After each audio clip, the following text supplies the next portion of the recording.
Welcome to The Birth of a Nation. This is a short docu-video that provides a synopsis of the creation of the island of Trinidad. It is based on observations and interpretations of the geological rock record.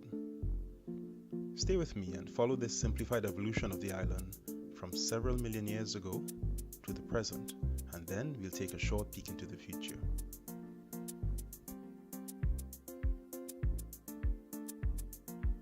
Trinidad is located along the northeastern margin of South America, and the rocks that form the island are similar to those known in eastern Venezuela, located just 7 kilometers away. These rocks reveal much about its creation over millions of years, with the oldest known approximated to be 150 million years old. First, let us set some context. These are the features you will see repeated as the island evolves. We begin our story 65 million years ago, when dinosaurs roamed the earth, a time known as the Cretaceous period.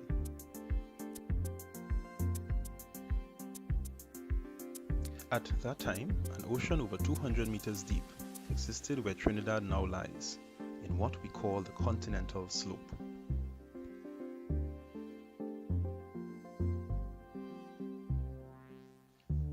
Where the island currently exists would stay in such a deep water setting for over 30 million years, along what geologists call a passive continental margin.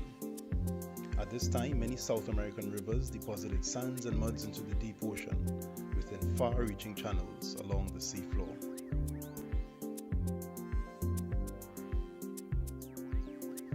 The first changes to the passive deep oceanic setting would occur around 35 million years ago, with the onset of structural deformation of the shoreline and the seafloor. This was manifested in the uplift of a major mountain belt along the northern margin of South America.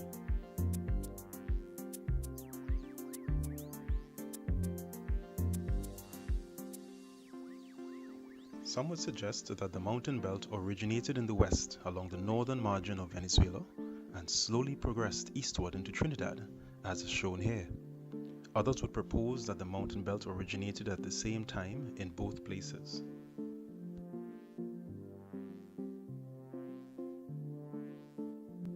Either way, this was the beginning of the Northern Range Mountains of Trinidad, currently composed of metamorphic rocks.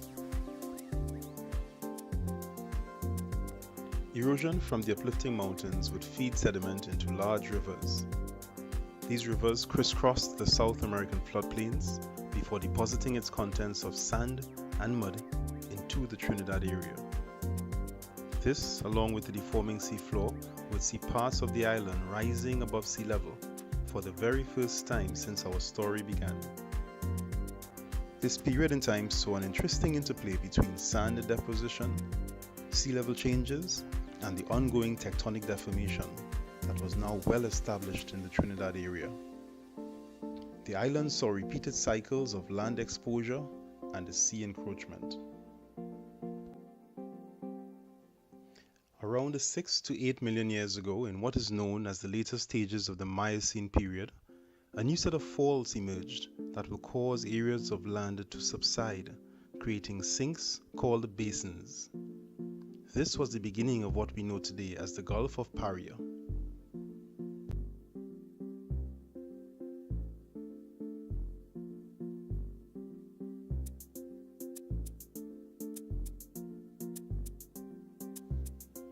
The interplay between faults and the sea level changes continued. At times, areas far east of Mayaro may have been on dry land, while at others, the sea reached far inland to towns such as Arima.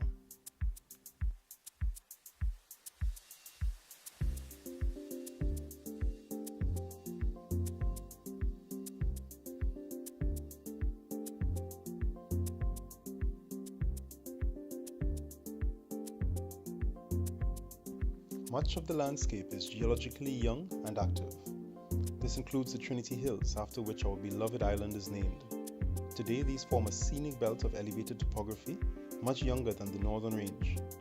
Other geological phenomena such as earthquakes and mud volcanoes continue to remind us of the ever-active and evolving landscape.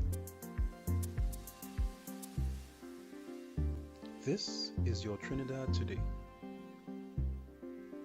But our story is not yet over.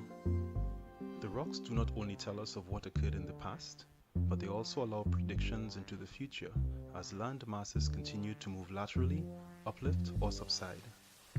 Let us take a peek into that future.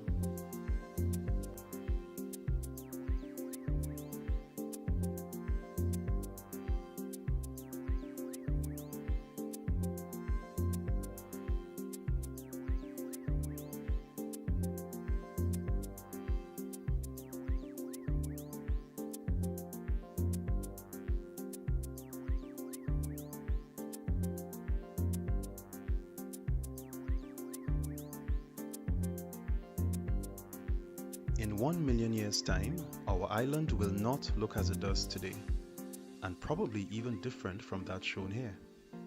Land will be destroyed, and a new land will be created. But that's a long time away. I hope you enjoyed our journey through geological time. Thank you for watching.